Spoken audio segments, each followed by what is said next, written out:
حضرت ابو ہریرہ رضی اللہ تعالی عنہ ایک مرتبہ بازار کے اندر تشریف لے کر گئے اور ایک اونچی سی جگہ پر کھڑے ہو کر بازار والوں کو مخاطب کر کے کہنے لگے،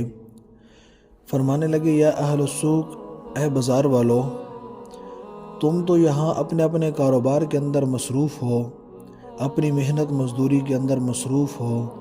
اور مسجد نبوی شریف میں جناب رسول اللہ صلی اللہ علیہ وسلم کی وراثت تقسیم ہو رہی ہے۔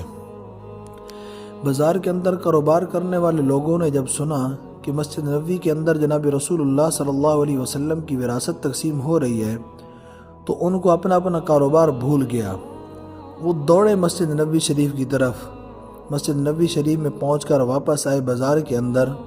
حضرت ابو ہریرہ رضی اللہ تعالی عنہ نے اپنی جگہ کو نہیں چھوڑا، اسی جگہ پر کھڑے رہے۔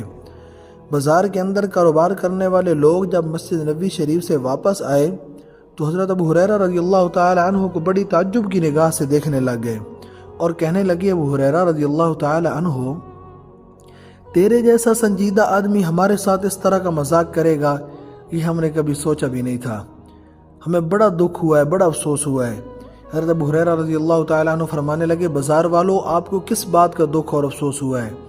کہنے لگے کہ آپ نے کہا مسجد نبوی شریف میں آپ صلی اللہ علیہ وسلم کی وراثت تقسیم ہو رہی ہے، ہم تو وہاں گئے ہیں، وہاں پر تو کوئی وراثت تقسیم نہیں ہو رہی تھی۔ تو حضرت ابو ہریرہ رضی اللہ تعالیٰ عنہ نے سوال کیا، بازار والو، مجھے یہ بتاؤ کہ آپ مسجد نبوی شریف میں گئے ہیں، وہاں کیا دیکھ کر آئے ہیں؟ تو بازار کے اندر کاروبار کرنے والے لوگ کہنے لگے، ابو ہریرہ رضی اللہ تعالیٰ عنہ، ہم نے مسجد نبوی شریف کے اندر دیکھا کہ صحابہ کرام کی ایک جماعت قرآن مقدس کی تلاوت کر رہی تھی، دوسری جماعت وہ نماز کے اندر مصروف تھی، اور تیسری جماعت اللہ کا ذکر کر رہی تھی۔ حضرت ابو ہریرہ رضی اللہ تعالیٰ عنہ فرمانے لگے،